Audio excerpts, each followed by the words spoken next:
কোনো শব্দ না করেই একটি দেশ জানিয়ে দিল তার সবচেয়ে বড় সামরিক শক্তির খবর।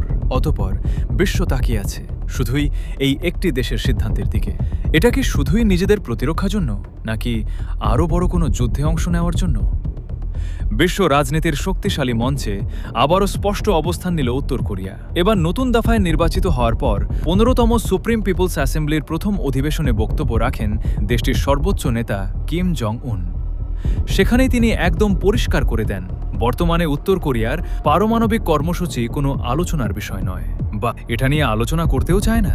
তার ভাষ্যমতে দেশের এই পারমাণবিক প্রতিরক্ষা শুধু নিরাপত্তার জন্য নয়, বরং দেশের ভবিষ্যৎ স্থিতিশীল করতে এবং অর্থনৈতিক অগ্রগতির বাড়াতেও গুরুত্বপূর্ণ ভূমিকা পালন করে। তিনি তার স্পষ্ট স্বরে ট্রাম্পের নাম সরাসরি উল্লেখ না করেই বর্তমান বৈশ্বিক আগ্রাসনের অভিযোগ তুলে একটি কড়া বার্তা দেন। সংঘাত না সহাবস্থান, সিদ্ধান্ত নিতে হবে অন্যদেরই।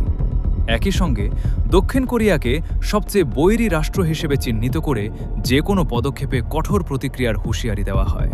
তার এই বক্তব্যের পরেই বিশ্বজুড়ে তোলপাড় শুরু হয়। কিছু কিছু বিশ্লেষকদের মতে এই অবস্থান কোরীয় উপদ্বীপে উত্তেজনা আরও বাড়াতে পারে। আপনার কি মনে হয়, উত্তর কোরিয়ার এই কঠোর অবস্থান বিশ্বের নতুন উত্তেজনা তৈরি করবে, নাকি কূটনৈতিক আলোচনার নতুন পথ খুলবে?